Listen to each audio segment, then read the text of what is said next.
ಪ್ರೀತಿಯ ವಿದ್ಯಾರ್ಥಿಗಳೇ, ಈ ದಿನ ಮುಟ್ಟಿಸಿಕೊಂಡವನು ಎಂಬ ಪಿ ಲಂಕೇಶ್ ಅವರ ಲೇಖನದ ಬಗ್ಗೆ ಚರ್ಚೆ ಮಾಡೋಣ. ಮೊದಲಿಗೆ ಪಿ ಲಂಕೇಶ್ ಅವರ ಒಂದು ಪುಟ್ಟ ಕಿರು ಪರಿಚಯವನ್ನು ಮಾಡಿಕೊಳ್ಳೋಣ. ಪಿ ಲಂಕೇಶ್ 1935ರಿಂದ 2000ರವರೆಗೆ ನಿಮ್ಮೆಲ್ಲರ ನಡುವೆ ಜೀವಿಸಿದ್ದಂಥವರು.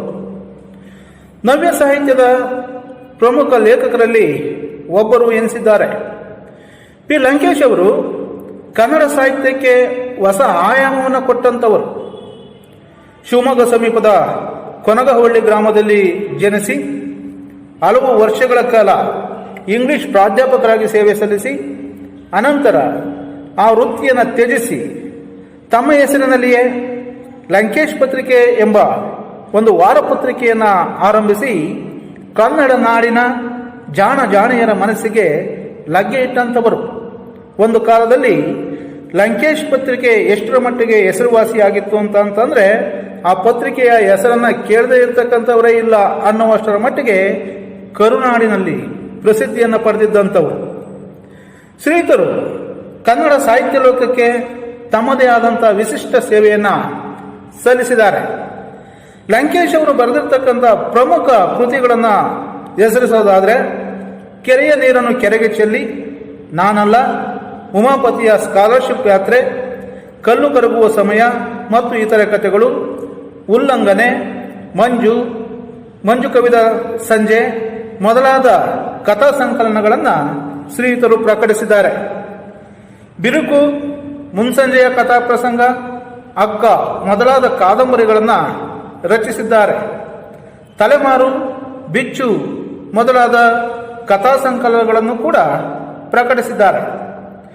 ನಾಟಕ ಕ್ಷೇತ್ರದಲ್ಲಿ ವಿಶೇಷವಾಗಿ ಕೆಲಸ ಮಾಡಿರ್ತಕ್ಕಂಥ ಲಂಕೇಶ್ ಅವರು ಟಿ ಪ್ರಸನ್ನನ ಗೃಹಸ್ಥಾಶ್ರಮ, ನನ್ನ ತಂಗಿಗೊಂದು ಗಂಡು ಕೊಡಿ, ತೆರೆಗಳು, ಸಂಕ್ರಾಂತಿ, ಗುಣಮುಖ ಮೊದಲಾದ ಪ್ರಸಿದ್ಧ ನಾಟಕಗಳನ್ನು ರಚಿಸಿದ್ದಾರೆ. ಉಳಿ ಮಾವಿನ ಮರ ಎಂಬುದು ಶ್ರೀಯುತರು ರಚಿಸಿರ್ತಕ್ಕಂಥ ಇವರ ಆತ್ಮಕಥನ. ಪಾಪದ ಹೂವುಗಳು, ದೊರೆ ಈಡಿಪಸ್ ಮತ್ತು ಅಂತಿಗೊನೆ ಇವು ಶ್ರೀಯುತರು ರಚಿಸಿರ್ತಕ್ಕಂಥ ಅನುವಾದ ಕೃತಿಗಳು. ಪ್ರಸ್ತುತ ಕಂಡದ್ದು ಕಂಡ ಹಾಗೆ ಅನ್ನುವ ವಿಮರ್ಶಾ ಕೃತಿಗಳನ್ನು ಕೂಡ ಇವರು ರಚಿಸಿದ್ದಾರೆ. ಅಕ್ಷರ ಹೊಸ ಕಾವ್ಯ ಇವರು ಸಂಗ್ರಹಿಸಿ ಸಂಪಾದಿಸಿದ ವಿಶಿಷ್ಟ ಕಾವ್ಯ ಸಂಗ್ರಹ. ಲಂಕೇಶ್ ಪತ್ರಿಕೆಯಲ್ಲಿ ಇವರು ಬರೆದ ಟೀಕೆ ಟಿಪ್ಪಣಿ, ಮರೆಯುವ ಮುನ್ನ ಅಂಕಣಗಳು ಪುಸ್ತಕ ರೂಪದಲ್ಲಿ ಪ್ರಕಟವಾಗಿವೆ. ಪಲ್ಲವಿ, ಅನುರೂಪ, ಎಲ್ಲಿಂದಲೋ ಬಂದವರು ಮೊದಲಾದ ಚಿತ್ರಗಳನ್ನು ನಿರ್ದೇಶಿಸಿದ ಕೀರ್ತಿ ಲಂಕೇಶ್ ಅವರದು. ಪಲ್ಲವಿ ಚಿತ್ರ ನಿರ್ದೇಶನಕ್ಕೋಸ್ಕರ ರಾಷ್ಟ್ರ ಪ್ರಶಸ್ತಿಯನ್ನು ಕೂಡ ಪಡೆದಿದ್ದಾರೆ. 1993ರಲ್ಲಿ ಲಂಕೇಶ್ ಅವರಿಗೆ ಕೇಂದ್ರ ಸಾಹಿತ್ಯ ಅಕಾಡೆಮಿ ಪ್ರಶಸ್ತಿ ಕೂಡ ಲಭಿಸಿದೆ. ಈ ಮುಟ್ಟಿಸಿಕೊಂಡವನು ಲಂಕೇಶ್ ಅವರು ಬರೆದಂಥ ವಿಶಿಷ್ಟ ಕಥೆಗಳಲ್ಲಿ ಒಂದಾಗಿದೆ. ವ್ಯಕ್ತಿಯ ಮುಗ್ಧತೆ, ಸಣ್ಣತನ ಮತ್ತು ಆತನೊಳಗೆ ಉದುಗಿರುವ ಜಾತಿ ಪ್ರಜ್ಞೆ ಇವು ಉಂಟು ಮಾಡುವ ನೋವು, ತಳಮಳ, ಸಮಸ್ಯೆಗಳನ್ನು ತಣ್ಣನೆಯ ಶೈಲಿಯಲ್ಲಿ ಸೂಕ್ಷ್ಮವಾಗಿ ಈ ಕತೆ ನಿರೂಪಿಸುತ್ತದೆ. ವ್ಯಕ್ತಿಯ ಜಾತಿ ಪ್ರಜ್ಞೆ, ಹುಟ್ಟುಹಾಕುವ ಸಮಸ್ಯೆ ಮತ್ತು ಈ ಅವಮಾನಗಳನ್ನು ಮಾನವೀಯ ನೆಲೆಯಲ್ಲಿ ಎದುರಿಸುವ ವೈದ್ಯನ ಪ್ರಾಮಾಣಿಕತೆ, ಈ ಎರಡರ ವೈರುಧ್ಯದಲ್ಲಿಯೇ ಕಥೆಯ ತೀವ್ರತೆ ಇದೆ. ಶಿವರಾಮ ಕಾರಂತರ ಚೋಮನದುಡಿ ಕಾದಂಬರಿಯ ನಂತರ ದಲಿತ ಸಂಯೋಜನೆಯನ್ನು, ದಲಿತೇತರನೊಬ್ಬ ವಿಶಿಷ್ಟವಾಗಿ ನೋಡುವ ಸಂದರ್ಭ ಈ ಕಥೆಯಲ್ಲಿ ನಿರೂಪಿತವಾಗಿದೆ. ವಿದ್ಯಾರ್ಥಿಗಳೇ, ಸಾಮಾನ್ಯವಾಗಿ ಜಾತಿ ಅನ್ನುವ ಪ್ರಜ್ಞೆ ಒಬ್ಬ ಮುಗ್ಧ ಮನುಷ್ಯನ ಮೇಲೂ ಕೂಡ ಎಷ್ಟು ತೀವ್ರತರವಾದ ಪರಿಣಾಮವನ್ನು ಉಂಟು ಮಾಡ್ತದೆ. ಒಬ್ಬ ಕೆಲಸದಲ್ಲಿರ್ತಕ್ಕಂಥ ಒಬ್ಬ ವ್ಯಕ್ತಿ ಎಷ್ಟೇ ಪ್ರಾಮಾಣಿಕನಾಗಿದ್ದರೂ, ಎಷ್ಟೇ ಉನ್ನತ ಸ್ಥಾನದಲ್ಲಿದ್ದರೂ ಕೂಡ ಒಬ್ಬ ಸಾಮಾನ್ಯ ವ್ಯಕ್ತಿ ಅವನನ್ನು ನೋಡ್ತಕ್ಕಂಥ ರೀತಿ, ಅವನನ್ನು ಅರ್ಥೈಸ್ಕೊಳ್ತಕ್ಕಂಥ ರೀತಿ ವಿಭಿನ್ನತೆಯನ್ನು ಈ ಒಂದು ಕತೆ ನಿರೂಪಿಸಲಿಕ್ಕೆ ಪ್ರಯತ್ನವನ್ನು ಮಾಡ್ತಕ್ಕಂಥದ್ದು. ಬಹುಶಃ ದಲಿತೇತರನೊಬ್ಬ ದಲಿತರ ನೆಲೆಯಲ್ಲಿ ನಿಂತು ಅವರ ನೋವುಗಳನ್ನು, ಅವರ ಸಂಕಟಗಳನ್ನು, ಸಮಸ್ಯೆಗಳನ್ನು ಗುರುತಿಸ್ತಕ್ಕಂಥ ಒಂದು ಅಪರೂಪದ ಕತೆ ಇದರಲ್ಲಿದೆ.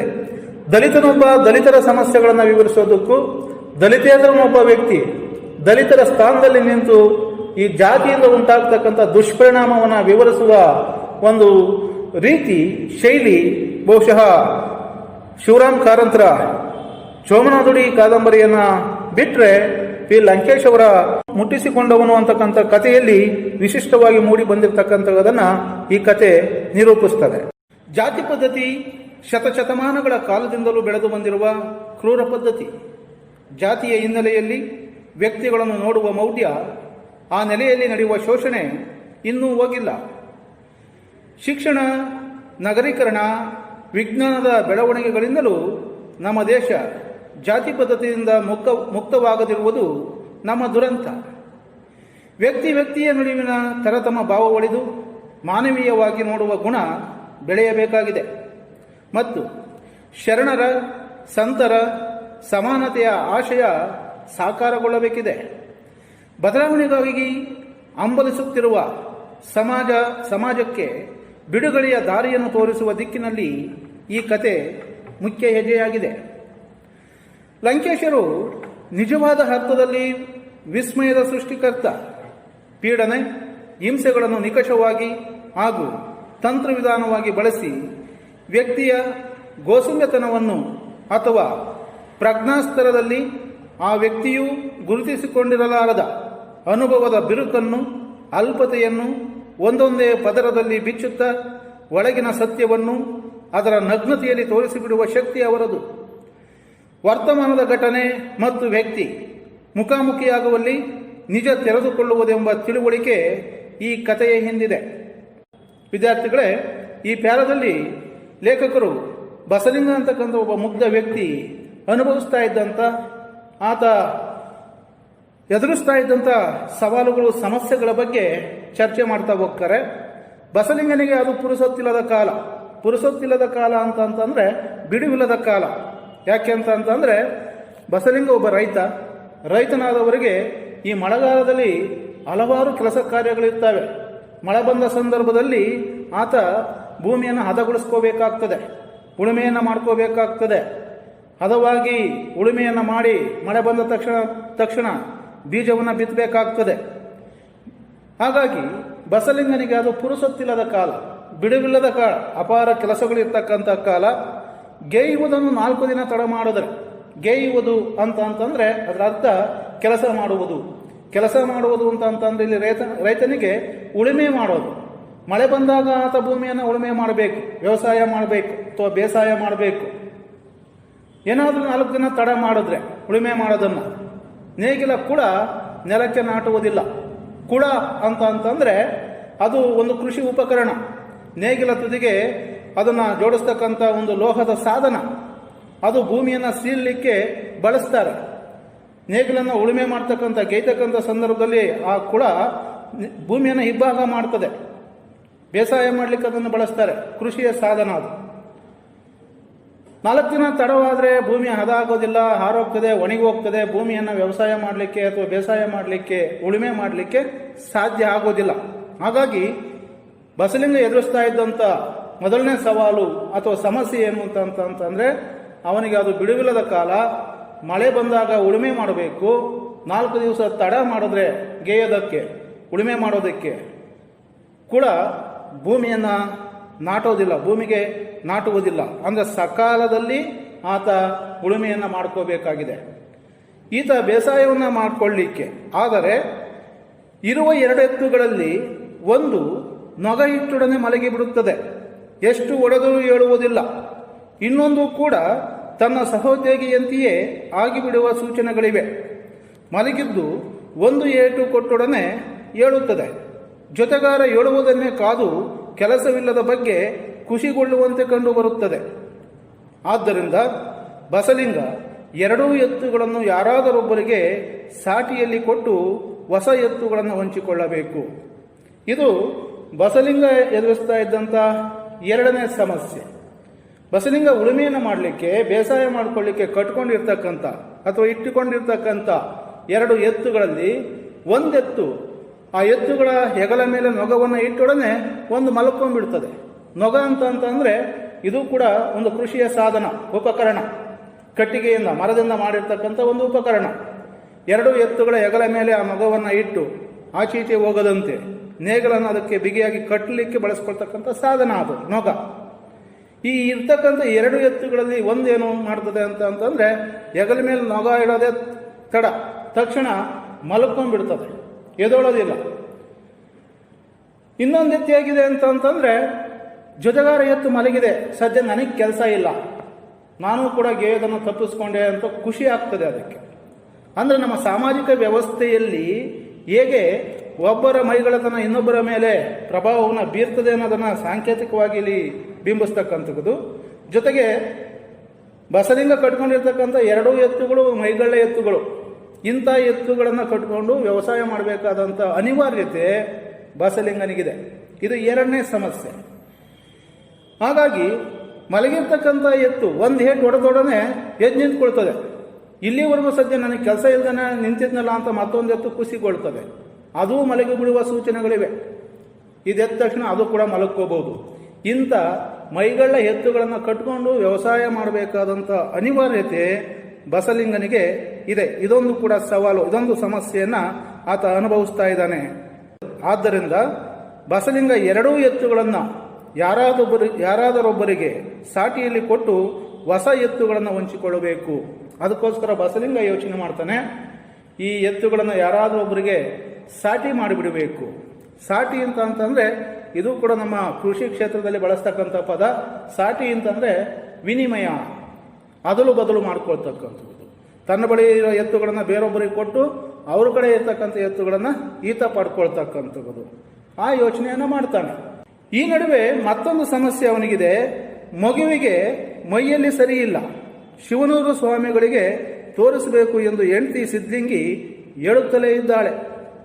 ಈ ನಡುವೆ ಮತ್ತೊಂದು ಸಮಸ್ಯೆ ಇದೆ ಬಸಲಿಂಗನಿಗೆ. ಏನದು ಅಂತಂದ್ರೆ ತನ್ನ ಮಗುವಿಗೆ ಮೈಯಲ್ಲಿ ಹುಷಾರಿಲ್ಲ, ಆ ಮಗುವನ್ನ ಶಿವನೂರು ಸ್ವಾಮಿಗಳಿಗೆ ತೋರಿಸ್ಬೇಕು ಅಂತ ಬಸಲಿಂಗನ ಹೆಂಡತಿ ಸಿದ್ಲಿಂಗಿ ಹೇಳ್ತಾ ಇದ್ದಾಳೆ. ಸೊ ಹಿಂದೆ ಮಕ್ಕಳಿಗೆ ಹುಷಾರಿಲ್ಲ, ಯಾರಿಗಾದ್ರೂ ಹುಷಾರಿಲ್ಲ ಅಂತಂದ್ರೆ ಆಸ್ಪತ್ರೆಗೆ ಹೋಗೋದಕ್ಕಿಂತ ಮುಂಚೆ ಮೊದಲು ಪ್ರಾಥಮಿಕವಾಗಿ ನಮ್ಮ ಜನ ಯಾರಾದರೂ ಸ್ವಾಮಿಗಳಿಗೆ ಅಥವಾ ಮಂತ್ರವಾದಿಗಳಿಗೆ, ಜೋಯಿಸರಿಗೆ ತೋರಿಸ್ತಕ್ಕಂಥ ಪ್ರತೀತಿ ಇತ್ತು. ಮಕ್ಕಳಿಗೆ ಏನಾದರೂ ಹುಷಾರಿಲ್ದ ಅಂದರೆ, ಜ್ವರ ಇದ್ದರೆ, ಕೆಮ್ಮಿದ್ರೆ ಬಾಲಗ್ರಹ ಆಗಿದೆ ಅನ್ನೋದು, ಅಥವಾ ಯಾವುದೋ ಪ್ರೇತ ಬಾಧೆ ಇರಬಹುದು, ಭೂತ ಬಾಧೆ ಇರಬಹುದು ಅನ್ನೋ ಅನುಮಾನ ಇರ್ತಾ ಇತ್ತು. ಹಾಗಾಗಿ ಯಾರಾದರೂ ಮಂತ್ರವಾದಿಯನ್ನು ಭೇಟಿ ಮಾಡೋದು ಅಥವಾ ಜೋಯಿಸರನ್ನ ಭೇಟಿ ಮಾಡೋದು, ಯಾರಾದರೂ ಸ್ವಾಮಿಗಳಿದ್ರೆ ಅವ್ರ ಹತ್ರ ಹೋಗಿ ಕೇಳುವಂಥದ್ದು ಮಾಡ್ತಾ ಇದ್ರು. ಇಲ್ಲಿ ಶಿವನೂರು ಸ್ವಾಮಿಗಳಿಗೆ ಮಗುವನ್ನು ತೋರಿಸ್ಬೇಕು. ಅಲ್ಲಿ ಹೋದಾಗ ಅವರು ಮಂತ್ರಗಳನ್ನು ಹಾಕ್ತಕ್ಕಂಥದ್ದು, ಮಂತ್ರಗಳನ್ನು ಜಪಿಸಿ ಅವರಿಗೆ ಔಷಧಿಯನ್ನು ನೀಡ್ತಕ್ಕಂಥದ್ದು, ಆಯುರ್ವೇದದ ಕಷಾಯಗಳನ್ನು ಕೊಡ್ತಕ್ಕಂಥ ಒಂದು ವ್ಯವಸ್ಥೆ ಇತ್ತು. ಹಾಗಾಗಿ ಬಸಲಿಂಗನ ಮಗುವಿಗೆ ಹುಷಾರಿಲ್ಲ, ಎಷ್ಟು ತೋರಿಸಿದ್ರು ಅದು ಕೆಮ್ಮು ಹೋಗ್ತಾನೆ ಇಲ್ಲ, ಮಗುವನ್ನು ಶಿವನೂರು ಸ್ವಾಮಿಗಳ ಹತ್ರ ಕರ್ಕೊಂಡೋಗಿ ತೋರಿಸ್ಬೇಕು ಅಂತ ಹೇಳ್ತಾ ಇದ್ದಾನೆ. ಆ ಮಗುವನ್ನು ಸ್ವಾಮಿಗಳ ಹತ್ರ ಹೋಗಿ ತೋರಿಸ್ಲಿಕ್ಕೂ ಕೂಡ ಅವನಿಗೆ ಸಮಯ ಅವಕಾಶ ಇಲ್ಲ. ಈ ನಡುವೆ ಬಸಲಿಂಗನಿಗೆ ಇನ್ನೊಂದು ತೊಂದರೆ ಕಾಣಿಸಿಕೊಂಡಿತು. ಈ ತೊಂದರೆ ತನ್ನನ್ನು ಇಷ್ಟೊಂದು ಘಾಸಿಗೊಳಿಸಿತೆಂದು ಬಸಲಿಂಗ ಊಹಿಸಿರಲಿಲ್ಲ. ತನ್ನ ಮಲಗುವ ಎತ್ತುಗಳನ್ನು ಸಾಟಿ ಮಾಡಲು ಹೇಳಬೇಕಾದ ಸುಳ್ಳು ಅವನ ತಲೆ ತಿನ್ನತೊಡಗಿತ್ತು. ಸುಳ್ಳು ಹೇಳಲು ಬೇಕಾದ ಛಾತಿ, ಮಾತುಗಾರಿಕೆ ಅವನಲ್ಲಿರಲಿಲ್ಲ. ಎತ್ತುಗಳ ಬಗ್ಗೆ ಹೇಳಲು ಒಳ್ಳೆಯದನ್ನು ಲೆಕ್ಕ ಹಾಕಿದಂತೆಲ್ಲ ತಲೆ ಬಿಸಿಯಾಗುತ್ತಿತ್ತು. ಅದೇನೇ ಆದರೂ ಈ ಸಮಯದಲ್ಲಿ ಬಸಲಿಂಗನ ಎಡಗಣ್ಣಲ್ಲಿ ಕಾಣಿಸಿಕೊಂಡ ನೋವು ಹೆಚ್ಚಾಗುತ್ತಲೇ ಹೋಯಿತು. ಈ ಎಲ್ಲ ಸಮಸ್ಯೆಗಳ ನಡುವೆ ಮತ್ತೊಂದು ಸಮಸ್ಯೆ ಇದೆ ಅವನಿಗೆ. ಅವನ ಎಡಗಣ್ಣಿನಲ್ಲಿ ಕಣ್ಣು ನೋವು ಕಾಣಿಸ್ಕೊಂಡಿದೆ, ಜೊತೆಗೆ ಮಗುವಿಗೆ ಹುಷಾರಿಲ್ಲ.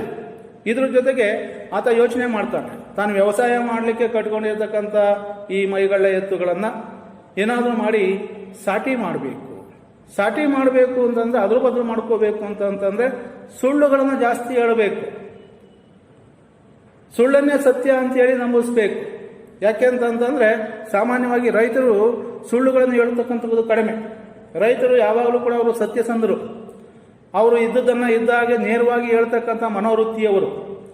ಅಷ್ಟಾಗಿ ಸುಳ್ಳನ್ನು ಹೇಳದೇ ಇರ್ತಕ್ಕಂಥವ್ರು. ಯಾಕೆಂತಂದ್ರೆ ಅವ್ರು ಇಡೀ ದೇಶಕ್ಕೆ ಜಗತ್ತಿಗೆ ಅನ್ನ ಕೊಡ್ತಕ್ಕಂಥ ಅನ್ನದಾತರು. ರೈತರಲ್ಲಿ ಸುಳ್ಳು ಹೇಳ್ತಕ್ಕಂಥವ್ರು ತುಂಬ ಕಡಿಮೆ. ಆದರೆ ಎತ್ತುಗಳನ್ನು ಸಾಟಿ ಮಾಡಬೇಕಾದಾಗ ಸುಳ್ಳು ಹೇಳಬೇಕಾಗ್ತದೆ.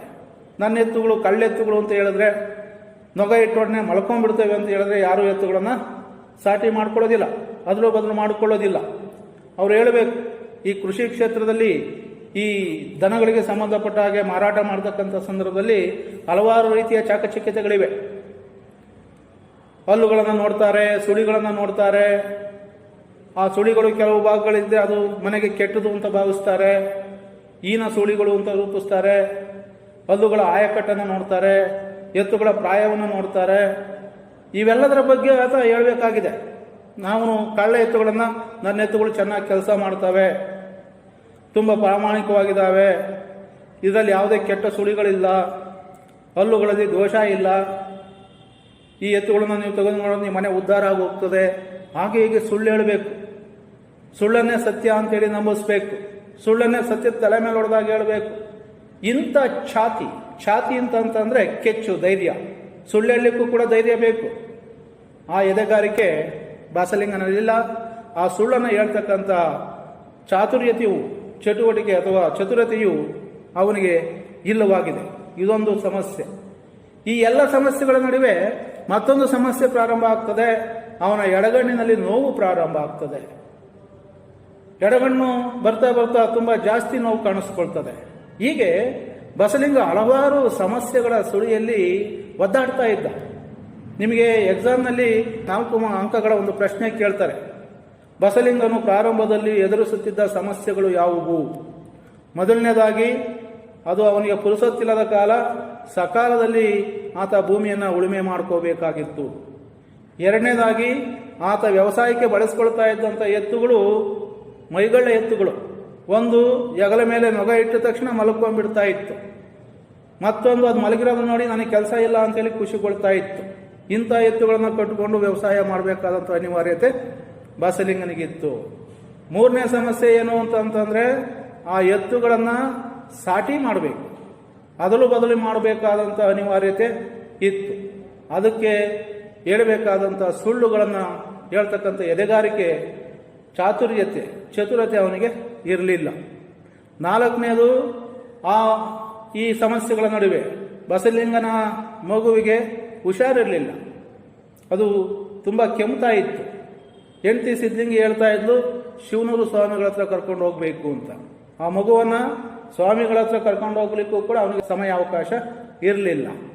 ಇದೆಲ್ಲದಕ್ಕಿಂತ ಹೆಚ್ಚಿನದಾಗಿ ಅವನ ಎಡಗಣ್ಣಿನಲ್ಲಿ ನೋವು ಕಾಣಿಸ್ಕೊಳ್ತು. ದಿನೇ ದಿನೇ ನೋವು ಹೆಚ್ಚಾಗ್ತಾ ಹೋಯಿತು. ಈ ಎಲ್ಲ ಸಮಸ್ಯೆಗಳಿಂದ ಬಸಲಿಂಗ ಬಳಲ್ತಾ ಇದ್ದ. ಮೊದಲು ಅದು ಕಣ್ಣು ಬೇನೆ ಇರಬಹುದೆಂದು ತಿಳಿದ. ಆದರೆ ಕಣ್ಣು ಕೆಂಪಗಾಗಲಿಲ್ಲ. ಕಣ್ಣಿನ ಸುತ್ತ ನೋವು ಮಾತ್ರ ಹೆಚ್ಚಾಯಿತು. ಈ ನೋವು ಬಲಗಣ್ಣಿನಲ್ಲಿರಲಿಲ್ಲ. ಎಡಗಣ್ಣು ನೋವಿನೊಂದಿಗೆ ಸ್ವಲ್ಪ ಮಂದವಾಗುತ್ತಿದ್ದಂತೆ ಅನ್ನಿಸತೊಡಗಿತ್ತು. ಬಸಲಿಂಗನ ಎಡಗಣ್ಣಿನಲ್ಲಿ ನೋವು ಕಾಣಿಸ್ಕೊಂಡಂಥದ್ದು ಮೊದಲು ಅಂದ್ಕೊಳ್ತಾನೆ, ಏನೋ ಕಣ್ಣು ಬೇನೆ ಇರಬಹುದು. ಕಣ್ಣು ಬೇನೆ ಅಂತಂದ್ರೆ ಸಾಮಾನ್ಯವಾಗಿ ಗ್ರಾಮಾಂತರ ಪ್ರದೇಶಗಳಲ್ಲಿ ಈ ಸುಗ್ಗಿ ಕಾಲದಲ್ಲಿ, ಬೇಸಿಗೆ ಕಾಲದಲ್ಲಿ ಧೂಳಿನಿಂದ, ಕೆಲವು ಸಾಂಕ್ರಾಮಿಕ ಕ್ರಿಮಿಗಳಿಂದ ಕೆಲವು ಸಾರಿ ಕಣ್ಣು ನೋವು ಬರ್ತದೆ. ಕೆಲವು ಕ್ರಿಮಿಕೀಟಗಳು ಬಿಡ್ತಕ್ಕಂಥ ನಂಜಿನಿಂದ ಕಣ್ಣು ಬೇನೆ ಬರ್ತಕ್ಕಂಥ ಸಂದರ್ಭಗಳಿರ್ತದೆ. ಆಗೇನಾಗ್ತದೆ ಅಂತಂದ್ರೆ, ಸಾಮಾನ್ಯವಾಗಿ ಎರಡೂ ಕಣ್ಣುಗಳು ಕೆಂಪಾಗ್ತಕ್ಕಂಥದ್ದು, ನೋವು ಬರ್ತಕ್ಕಂಥದ್ದು, ಅಲ್ಲಿ ತುರಿಕೆ ಉಂಟಾಗ್ತಕ್ಕಂಥ ಸನ್ನಿವೇಶ ಸೃಷ್ಟಿ ಆಗ್ತದೆ. ಆದರೆ ಬಸಲಿಂಗನಿಗೆ ಕಣ್ಣಿನಲ್ಲಿ ನೋವಿದೆ, ಆದರೆ ಎಡಗಣ್ಣಲ್ಲಿರ್ತಕ್ಕಂಥ ನೋವು ಬಲಗಣ್ಣಲ್ಲಿಲ್ಲ. ಆದರೆ ಅವನ ಕಣ್ಣುಗಳು ಕೆಂಪು ಆಗಲಿಲ್ಲ.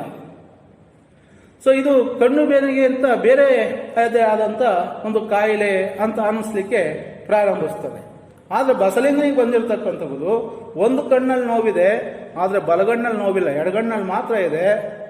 ಈ ಸಾಂಕ್ರಾಮಿಕ ರೋಗದ ಲಕ್ಷಣದ ಹಾಗೆ ಕಣ್ಣು ಕೆಂಪುಗಾಗಿಲ್ಲ, ಆದರೆ ಆ ಕಣ್ಣಿನ ಸುತ್ತ ನೋವಿದೆ. ಬರ್ತಾ ಬರ್ತಾ ಅದು ಸ್ವಲ್ಪ ಮಂದವಾಗ್ತಾ ಇದೆ ಅಂತ ಅನ್ನಿಸುತ್ತೆ. ದೃಷ್ಟಿ ಮಾಂದ್ಯ ಉಂಟಾಗ್ತಾ ಇದೆ, ಕಣ್ಣು ಸರಿಯಾಗಿ ಕಾಣಿಸ್ತಾ ಇಲ್ಲ, ಮಂದಸ್ಮಿತವಾಗಿ ಆಗ್ತಾ ಇದೆ, ದೃಷ್ಟಿ ಸ್ವಲ್ಪ ಕಡಿಮೆ ಆಗ್ತಾ ಇದೆ ಅನ್ನುವ ಭಯ ಅವನನ್ನು ಕಾಡಲಿಕ್ಕೆ ಪ್ರಾರಂಭಿಸ್ತದೆ. ಹೆದರಿಕೆ ಶುರುವಾಯಿತು. ಅವನಿಗೆ ಭಯ ಪ್ರಾರಂಭ ಆಗುತ್ತೆ. ನಗರದ ತನ್ನ ಎಂದಿನ ವೈದ್ಯರಿಗೆ ತೋರಿಸಿದ. ಎಂದಿನಂತೆ ಕಣ್ಣು ನೋವು ಬಂದಾಗ ಸಾಮಾನ್ಯವಾಗಿ ಹತ್ತಿರದ ನಗರದಲ್ಲಿರ್ತಕ್ಕಂಥ ಪ್ರದೇಶದಲ್ಲಿರ್ತಕ್ಕಂಥ ಡಾಕ್ಟರ್ಗಳಿಗೆ, ವೈದ್ಯರುಗಳಿಗೆ ಎಲ್ಲರೂ ತೋರಿಸುವ ಹಾಗೆ ಈತ ಕೂಡ ತೋರಿಸ್ತಾನೆ. ಅವನ ನೋವಿನ ವಿವರಗಳನ್ನೆಲ್ಲ ಕೇಳಿ ರೆಪ್ಪೆ ಅಗಲಿಸಿ ನೋಡಿದರು. ಡಾಕ್ಟರ್ ಏನು ಮಾಡ್ತಾರೆ, ಬಸಲಿಂಗ ನೋಡಿ ಸ್ವಾಮಿ, ನನ್ನ ಕಣ್ಣು ಈಗ ನೋಯ್ತಾ ಇದೆ, ಕಣ್ಣು ಕೆಂಪಾಗಿಲ್ಲ, ಸುತ್ತಲೂ ನೋವಿದೆ, ಬಲಗಣ್ಣಿನಲ್ಲಿ ಇಲ್ಲ, ಎಲ್ಲ ವಿವರ ಹೇಳ್ತಾನೆ. ಅದನ್ನೆಲ್ಲ ಕೇಳಿಸ್ಕೊಂಡಂಥ ವೈದ್ಯರು, ಡಾಕ್ಟ್ರು ಅವನ ಕಣ್ಣಿನ ರೆಪ್ಪೆಯನ್ನು ಅಗಲಿಸಿ ನೋಡ್ತಾರೆ. ನೀವು ಸಾಮಾನ್ಯವಾಗಿ ನೇತ್ರ ವೈದ್ಯರು, ಕಣ್ಣಿನ ಡಾಕ್ಟ್ರುಗಳು ನೋಡೋದನ್ನು ನೀವು ಗಮನಿಸಿರ್ತೀರಿ. ಕಣ್ಣು ರೆಪ್ಪೆ ಅಳಿಸಿ ಅದಕ್ಕೆ ಬ್ಯಾಟ್ರಿ ಬಿಟ್ಟು ಚೆಕ್ ಮಾಡ್ತಾರೆ. ಅದೇ ರೀತಿ ಈ ವೈದ್ಯರು ಕೂಡ ಬಸಲಿಂಗನ ಕಣ್ಣಿನ ರೆಪ್ಪೆಗಳನ್ನು ಅಗಲಿಸಿ ನೋಡ್ತಾರೆ. ಅವ್ರಿಗೇನು ಕೂಡ ಅರ್ಥ ಆಗೋದಿಲ್ಲ. ಅವ್ರಿಗೆ ಏನಕ್ಕೋಸ್ಕರ, ಯಾವ ಕಾರಣಕ್ಕೋಸ್ಕರ ಈ ನೋವು ಬಂದಿದೆ ಅನ್ನೋದು ಆ ಡಾಕ್ಟ್ರಿಗೆ ಗೊತ್ತಾಗೋದಿಲ್ಲ. ಅವ್ರಿಗೆ ಅರ್ಥವಾಗದಿದ್ದರೂ ಬಸಲಿಂಗನಿಗೆ ಧೈರ್ಯ ತುಂಬಲು ಒಳ್ಳೊಳ್ಳೆಯ ಮಾತನಾಡಿದ್ರು. ಇದು ಪ್ರತಿಯೊಬ್ಬ ಡಾಕ್ಟ್ರು ಕೂಡ ಮಾಡಬೇಕಾಗಿರ್ತಕ್ಕಂಥ ಪ್ರಾಮಾಣಿಕವಾದಂಥ ಕ್ರಮ. ಯಾಕೆ ಅಂತಂದರೆ ಡಾಕ್ಟ್ರ್ ಬಳಿ ಯಾವುದೇ ರೋಗಿ ಹೋದಾಗ ಅವರಿಗೆ ಧೈರ್ಯ ತುಂಬತಕ್ಕಂಥದ್ದು ಬಹುಮುಖ್ಯ. ಆ ಡಾಕ್ಟರ್ಗಳಿಗೆ ವೈದ್ಯರು ರೋಗಿಗಳಿಗೆ ಭರವಸೆಯನ್ನು ತುಂಬಬೇಕು. ಒಳ್ಳೊಳ್ಳೆ ಮಾತಾಡ್ತಾರೆ. ಇದೇನು ಅಂಥ ದೊಡ್ಡ ಕಾಯಿಲೆ ಅಲ್ಲಪ್ಪ, ಏನಾಗೋದಿಲ್ಲ, ಸುಮ್ಕಿರು, ಇದು ತೊಂದರೆ ಆಗೋದಿಲ್ಲ, ಸರಿ ಹೋಗ್ತದೆ, ಎಂತೆಂಥ ಕಾಯಿಲೆಗಳನ್ನು ನಾವು ಹುಷಾರು ಮಾಡಿದ್ದೇವೆ, ಅಂಥ ದೊಡ್ಡ ರೋಗದ ಲಕ್ಷಣ ಇದರಲ್ಲಿಲ್ಲ, ಹಾಗೆ ಹೀಗೆ ಅಂತೇಳಿ ಅವನಿಗೆ ಧೈರ್ಯ ತುಂಬಲಿಕ್ಕೆ ಕೆಲವು ಒಳ್ಳೊಳ್ಳೆಯ ಮಾತುಗಳನ್ನು ಆಡ್ತಾರೆ. ತಮ್ಮ ವೈದ್ಯಕೀಯ ಪವಾಡಗಳನ್ನು ವಿವರಿಸ್ತಾರೆ.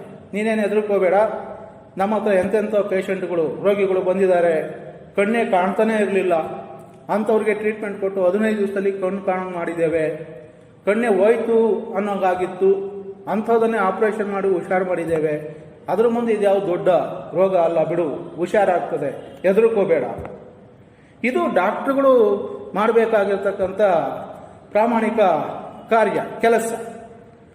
ರೋಗಿಗಳಿಗೆ ಭರವಸೆಯನ್ನು ತುಂಬಿದ್ರೆ ಹುಷಾರಾಗ್ತದೆ, ಅವರಿಗೆ ಧೈರ್ಯ ತುಂಬಿದ್ರೆ ಅರ್ಧ ಕಾಯಿಲೆ ಹುಷಾರಾದ ಹಾಗೆ.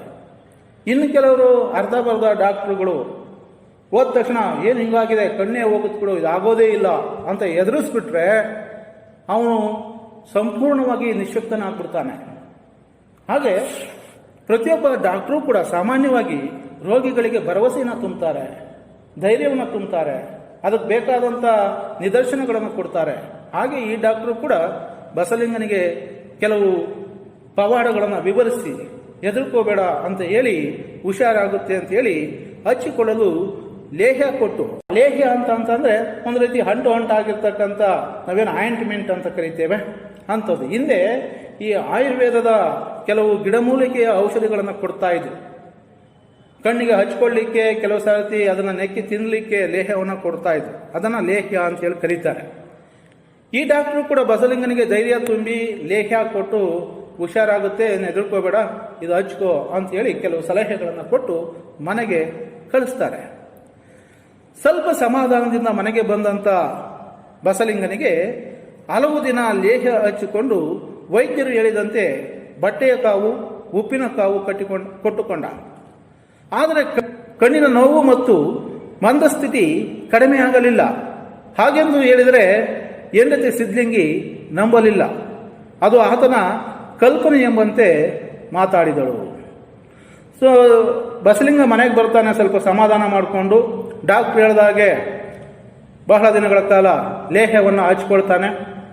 ಜೊತೆಗೆ ಡಾಕ್ಟ್ರ್ ಹೇಳಿದ ರೀತಿಯಲ್ಲೇ ಉಪ್ಪಿನ ಕಾವು, ಬಟ್ಟೆಯ ಕಾವು ಕೊಟ್ಕೊಳ್ತಾನೆ. ಆದರೂ ಕೂಡ ಕಣ್ಣಿನ ನೋವು ಮತ್ತು ಮಂದಸ್ಥಿತಿ ಕಡಿಮೆ ಆಗಲಿಲ್ಲ.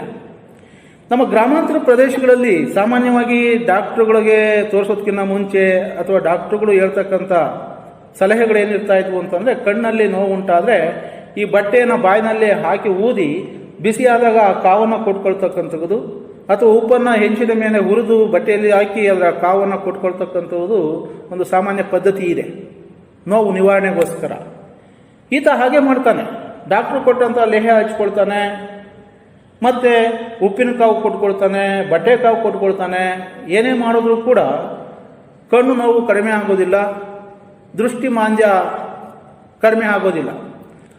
ಕಣ್ಣು ಮಬ್ಬಾಗಿ ಕಾಣಿಸ್ತಾ ಇದೆ ಅಂತ ಅವನಿಗೆ ಅನ್ನಿಸ್ಲಿಕ್ಕೆ ಪ್ರಾರಂಭ ಆಗುತ್ತೆ. ಇದನ್ನು ತನ್ನ ಹೆಂಡತಿ ಸಿದ್ಲಿಂಗಿಗೆ ಹೇಳ್ತಾನೆ. ಆದರೆ ಹೆಂಡತಿ ಕೂಡ ನಂಬೋದಿಲ್ಲ. ಇದು ನಿನ್ನ ಕಲ್ಪನೆ, ಭ್ರಮೆ ಅಂತೇಳಿ ದಬಾಯಿಸ್ತಾಳೆ. ಸೊ ಸಿದ್ಧಲಿಂಗಿ ಹೇಳೋದು ಕೂಡ ತನ್ನ ಗಂಡನಿಗೆ ಕಣ್ಣು ನೋವು ಆಗಿದೆ, ತುಂಬ ಕಾಣ್ತಾ ಇಲ್ಲ ಅಂತ ಭಯಪಡಿಸಬಾರ್ದು ಅನ್ನೋ ಕಾರಣಕ್ಕಾಗಿ ಹೇಳಿರ್ಬೋದು. ಯಾಕೆಂತಂದ್ರೆ ಸಿದ್ಧಲಿಂಗಿ ಹೌದಾ ನೀನು ಕಣ್ಣು ಕಾಣೋದಿಲ್ವಾ, ಹಂಗಾಗೋಯ್ತಾ ಅಂತ ಗಂಡ ಹೆಂಡತಿ ಕೂತ್ಕೊಂಡು ಇಬ್ರು ಕೂತ್ಕೊಂಡು ಹೊಡ್ತಾ ಕೂತ್ಕೊಂಡ್ರೆ ಸಮಸ್ಯೆ ಬಗೆಹರಿಯೋದಿಲ್ಲ. ಆದ್ರೆ ಆಕೆ ಹೇಳ್ತಾಳೆ, ನೀನು ಹೇಳೋದಲ್ಲ ಸುಳ್ಳು, ನೀನು ಹಂಗೆ ಅನ್ಕೊಂಡ್ಬಿಟ್ಟಿದೀಯಾ, ಕಣ್ಣು ಕಾಣಿಸೋದಿಲ್ಲ ಅಂತ ಅನ್ಕೊಂಡಿದೀಯ, ನಿನ್ನ ಕಲ್ಪನೆ, ನಿನ್ನ ಭ್ರಮೆ ಅಂತೇಳಿ ಸ್ವಲ್ಪ ಜೋರಾಗಿ ಮಾತಾಡ್ತಾಳೆ. ಈಗ ಬಸಲಿಂಗನಿಗೆ ಸಿಟ್ಟು ಬಂತು, ಒಂದು ರೀತಿಯ ಅಸಹಾಯಕತೆ ಶುರುವಾಯಿತು. ಹೆಂಡತಿಗೆ ಹೇಳಿದ್ರೆ ಹೆಂಡತಿ ಆಗಿ ಮಾತಾಡೋದು ಅಂತ ಬಸಲಿಂಗಿಗೆ ಕೋಪ ಬರ್ತದೆ. ಅವನು ಒಂದು ರೀತಿ ಅಸಹಾಯಕನಾಗ್ತಾನೆ. ಹೆಂಡತಿ ಬಳಿ ತನ್ನ ನೋವು ಹೇಳ್ಕೊಂಡ್ರೆ ಆಕೆನೂ ಕೂಡ ನಂಬೋ ಸ್ಥಿತಿಯಲ್ಲಿಲ್ಲ, ನನಗೆ ಯಾರು ಕೂಡ ಸಹಾಯ ಮಾಡೋರೇ ಇಲ್ಲ ಅನ್ನೋ ಸ್ಥಿತಿಯನ್ನು ತಲುಪಿಡ್ತಾನೆ. ಹಾಗಾಗಿ ನೋವನ್ನು ಸುಮ್ಮನೆ ವಿವರಿಸದೆ ಕೆಲವರಲ್ಲಿ ತನ್ನ ಕಷ್ಟ ತೋಡಿಕೊಂಡ. ಉಳಿದಿರುವ ನೆಲ, ಮಗುವಿನ ಕಾಯಿಲೆ ಎಲ್ಲವೂ ಅವನಿಗೆ ಗೌಣವಾಗಿ ಕಾಣತೊಡಗಿದ್ದವು. ನೋಡಿ, ಮನುಷ್ಯನಿಗೇನಾದರೂ ತುಂಬ ಅಪಾಯ ಬಂದಾಗ ಬೇರೆಯವರ ಸಮಸ್ಯೆಗಳು ತುಂಬ ನಿರ್ಲಕ್ಷ್ಯಕ್ಕೊಳಗಾಗ್ತವೆ. ಇಲ್ಲಿ ಗೌಣ ಅಂತಂದ್ರೆ ನಿರ್ಲಕ್ಷ್ಯ ಅಂತ. ಯಾವಾಗ ತನ್ನ ಕಣ್ಣು ಕಾಣಲಿಕ್ಕೆ ಮಂದಸ್ಥಿತಿಗೆ ಬಂತು, ಮಬ್ಬಾಗಲಿಕ್ಕೆ ಪ್ರಾರಂಭ ಆಯಿತು, ಹೆಂಡತಿಗೆ ಹೇಳ್ತಾನೆ, ಹೆಂಡತಿ ಕೂಡ ಸ್ವಲ್ಪ ಬಿಗಡಾಯಿಸಿ ಮಾತನಾಡ್ತಾಳೆ. ಆಗ ಅವನು ಅಸಹಾಯಕನಾಗಿ ಯಾರ ಬಳಿ ನನ್ನ ನೋವನ್ನು ಹೇಳ್ಕೊಳ್ಳಿ ಅಂತ ಅಂದಾಗ ಅಕ್ಕಪಕ್ಕದವ್ರ ಜೊತೆ ತನ್ನ ಎಲ್ಲ ನೋವನ್ನು ಹೇಳ್ಕೊಳ್ಳಿಕ್ಕೆ ಪ್ರಾರಂಭಿಸ್ತಾನೆ. ಅವನಿಗೆ ಈಗ ಏನು ಅನ್ನಿಸ್ತಾ ಇದೆ ಅಂತಂದರೆ, ಮೊದಲು ಬೇಸಾಯವನ್ನು ಮಾಡಬೇಕು, ಸಕಾಲದಲ್ಲಿ ಉಳುಮೆ ಮಾಡ್ಕೋಬೇಕು, ಎತ್ತುಗಳನ್ನು ಸಾಟಿ ಮಾಡ್ಕೋಬೇಕು, ಮಗುವನ್ನು ಶಿವನೂರು ಸ್ವಾಮಿಗಳಿಗೆ ತೋರಿಸ್ಬೇಕು, ಈ ಎಲ್ಲ ಸಮಸ್ಯೆಗಳಿದ್ವು. ಈಗ ಕಣ್ಣು ನೋವು ಶುರುವಾಗಿದ್ದರಿಂದ, ದೃಷ್ಟಿ ಮಂದ ಆಗಿದ್ದರಿಂದ ಅವೆಲ್ಲವೂ ಕೂಡ ನಿರ್ಲಕ್ಷ್ಯಕ್ಕೊಳಗಾದವು. ಅಯ್ಯೋ ನಾನು ಸರಿಯಾಗಿದ್ರೆ ಆಮೇಲೆ ಅವೆಲ್ಲ ಅನ್ನೋ ಹಂತಕ್ಕೆ ಬಸಲಿಂಗ ಬಂದು ತಲುಪಿಬಿಟ್ಟ. ಸೊ ಈಗ ಏನು ಮಾಡೋದು, ಕಣ್ಣಿನ ದೃಷ್ಟಿ ತುಂಬ ಮಂದವಾಗ್ತಾ ಇದೆ, ಯಾರಿಗೆ ತೋರಿಸ್ಲಿ, ಏನು ಮಾಡೋದು ಅಂಥೇಳಿ ಅಕ್ಕಪಕ್ಕದಲ್ಲಿ ತನ್ನ ಪರಿಚಯಸ್ಥರಿಗೆ ಹೇಳ್ಕೊಂಡಾಗ ಯಾರೋ ಒಬ್ಬರು ಸರ್ಕಾರಿ ಆಸ್ಪತ್ರೆಯ ಡಾಕ್ಟರ್ ತಿಮ್ಮಪ್ಪನಿಗೆ ತೋರಿಸಲು ಹೇಳಿದರು. ಯಾರೋ ಒಬ್ರು ಹೇಳ್ತಾರೆ, ಹಿಂಗೆ ವಿಚಾರಿಸ್ತಾರೆ, ನಂಗೆ ಹಿಂಗೆ ಆಗ್ತಾ ಇದೆ, ನೋವಿದೆ, ಕಣ್ಣು ಕಾಣ್ತಾ ಇಲ್ಲ ಸರಿಯಾಗಿ, ಇಂಥ ಪರಿಸ್ಥಿತಿಯನ್ನು ನಾನು ತಲುಪಿಡಿದ್ದೇನೆ ಅಂತ ಹೇಳ್ಕೊಂಡಾಗ ಯಾರೋ ಒಬ್ರು ಹೇಳ್ತಾರೆ, ಸರ್ಕಾರಿ ಆಸ್ಪತ್ರೆಯಲ್ಲಿ ಡಾಕ್ಟರ್ ತಿಮ್ಮಪ್ಪ ಅಂತ ಹೇಳಿದ್ದಾರೆ, ಅವರಿಗೆ ನೀನು ಒಂದು ಸರ್ತಿ ತೋರಿಸು ಅಂತೇಳಿ ಸಲಹೆಯನ್ನು ಕೊಡ್ತಾರೆ. ಸರ್ಕಾರಿ ಆಸ್ಪತ್ರೆ ಅಂದರೆ ದಿಕ್ಕು ದಿವಾಳಿ ಇಲ್ಲದವರು ಹೋಗುವ ಜಾಗ ಎಂದು ತಿಳಿದಿದ್ದ ಅವನಿಗೆ ಇದು ಕೊನೆಯ ಪ್ರಯತ್ನವಾಗಿ ಕಾಣಿಸಿತು. ಬಸಲಿಂಗ ಒಂದು ತಪ್ಪು ತಿಳುವಳಿಕೆಯನ್ನು ಹೊಂದಿದ್ದ. ಅವನಿಗನ್ಸಿತ್ತು, ಸರ್ಕಾರಿ ಆಸ್ಪತ್ರೆ ಅಂತಂದ್ರೆ ದಿಕ್ಕು ದಿವಾಳಿ ಇಲ್ಲದೆ ಇರತಕ್ಕಂಥವ್ರು ಹೋಗ್ತಕ್ಕಂಥ ಜನ, ಬಡವರು, ದಿಕ್ಕಿಲ್ದವರು, ದೀನದಲಿತರು ಹೋಗುವಂಥ ಜನ, ಆರ್ಥಿಕವಾಗಿ ಸದೃಢರು ಆಗಿಲ್ಲದೆ ಇರತಕ್ಕಂಥವರು ಹೋಗ್ತಕ್ಕಂಥ ಸ್ಥಳ ಅದು ಅಂತೇಳಿ ಒಂದು ತಪ್ಪು ತಿಳುವಳಿಕೆಯನ್ನು ತಿಳ್ಕೊಂಡಿದ್ದ. ಅವನ ಅರ್ಥದಲ್ಲಿ ಸರ್ಕಾರಿ ಆಸ್ಪತ್ರೆಗಳಲ್ಲಿ ಸರಿಯಾದ ಚಿಕಿತ್ಸೆ ದೊರೆಯೋದಿಲ್ಲ ಅನ್ನೋ ಮನೋಭಿಪ್ರಾಯವನ್ನು, ತಪ್ಪು ತಿಳುವಳಿಕೆ ಅವನದಾಗಿತ್ತು. ಹಾಗಾಗಿ ಅವನು ಅನ್ಕೊಂಡಿದ್ದ, ಸರ್ಕಾರಿ ಆಸ್ಪತ್ರೆಗೆ ಹೋಗೋರೆಲ್ಲ ಬಡವರು, ದಿಕ್ಕು ದಿವಾಳಿ ಇಲ್ಲದೆ ಇರ್ತಕ್ಕಂಥವ್ರು, ಅಲ್ಲೋದ್ರೆ ನನ್ನ ಕಣ್ಣು ಸರಿ ಹೋಗುತ್ತಾ, ಈ ಅನುಮಾನ ಅವನನ್ನು ಕಾಡಲಿಕ್ಕೆ ಪ್ರಾರಂಭಿಸಿತ್ತು. ಕೊನೆಯ ಪ್ರಯತ್ನ ಆಯ್ತು ಅವನಿಗೆ. ಹೌದು, ಬೇರೆ ಕಡೆ ತೋರಿಸಿದಾಗ ಹುಷಾರಾಗಿಲ್ಲ ಅಂದರೆ ಕೊನೆಯ ಪ್ರಯತ್ನವಾಗಿ ಅಲ್ಲಿ ಹೋಗಬೇಕು, ಅದೇ ಕೊನೆ ಪ್ರಯತ್ನ ಅನ್ನುವ ಮನೋಅಭಿಪ್ರಾಯ ಈ ಬಸಲಿಂಗನಿಗೆ ಬರಲಿಕ್ಕೆ ಪ್ರಾರಂಭಿಸಿತು. ಆದರೆ ಅವನಿಗೆ ತಿಮ್ಮಪ್ಪನ ಬಗ್ಗೆ ಹೇಳಿದ್ದವರು ಧೈರ್ಯ ತುಂಬಿದರು. ಖಾಸಗಿ ವೈದ್ಯರು ಕೂಡ ಎಷ್ಟು ಕೆಟ್ಟವರೆಂದು ವಿವರಿಸಿದರು. ಅವನಿಗೆ ಯಾರು ಸಲಹೆಯನ್ನು ಕೊಟ್ಟಿದ್ರೋ ಅವರೇ ತಿಮ್ಮಪ್ಪನಿಗೆ ಧೈರ್ಯ ತುಂಬ್ತಾರೆ. ನೀನು ಯೋಚನೆ ಮಾಡಬೇಡ, ಸರ್ಕಾರಿ ಆಸ್ಪತ್ರೆ ಅಂತೇಳಿ ಅನುಮಾನ ಪಡಬೇಡ, ಅಲ್ಲಿಯೂ ಕೂಡ ಒಳ್ಳೆ ಡಾಕ್ಟರ್ ಇರ್ತಾರೆ, ಅದರಲ್ಲೂ ಡಾಕ್ಟರ್ ತಿಮ್ಮಪ್ಪ ಒಳ್ಳೆಯ ವೈದ್ಯರಿದ್ದಾರೆ. ಖಾಸಗಿ ಆಸ್ಪತ್ರೆಗಳಲ್ಲೂ ಕೂಡ ಖಾಸಗಿ ವೈದ್ಯರು ಎಷ್ಟು ಕೆಟ್ಟವರು ಇರ್ತಾರೆ, ಹಣಕ್ಕೋಸ್ಕರ ಎಷ್ಟು ಸುಳ್ಳುಗಳನ್ನು ಹೇಳ್ತಾರೆ, ಹಣವನ್ನು ಮಾಡಲಿಕ್ಕೋಸ್ಕರ ಎಷ್ಟೊಂದು ಕೆಟ್ಟದಾಗಿ ವರ್ತಿಸ್ತಾರೆ ಅನ್ನೋದನ್ನು ಹೇಳ್ತಾರೆ. ಹೇಗೆ ಖಾಸಗಿ ಆಸ್ಪತ್ರೆಗಳಲ್ಲಿ ಒಳ್ಳೆಯ ಡಾಕ್ಟರ್ಗಳು ಇರ್ತಾರೆ, ಕೆಟ್ಟ ಡಾಕ್ಟರ್ಗಳು ಇರ್ತಾರೋ, ಹಾಗೆ ಸರ್ಕಾರಿ ಆಸ್ಪತ್ರೆಯಲ್ಲೂ ಕೂಡ ಒಳ್ಳೆಯ ಡಾಕ್ಟ್ರು, ಇರ್ತಾರೆ, ಕೆಟ್ಟ ಡಾಕ್ಟರ್ಗಳು ಕೂಡ ಇರ್ತಾರೆ. ಡಾಕ್ಟರ್ ತಿಮ್ಮಪ್ಪ ಒಳ್ಳೆಯ ಡಾಕ್ಟರ್ ಇದ್ದಾರೆ, ನೀನು ಹೋಗಿ ಒಂದು ಸಾರ್ತಿ ಅವರನ್ನು ನೋಡು, ಕಾಣು, ನಿನ್ನ ಕಣ್ಣನ್ನು ತೋರಿಸು ಅಂತೇಳಿ ಬಸಲಿಂಗನಿಗೆ ಧೈರ್ಯ ತುಂಬುತ್ತಾರೆ.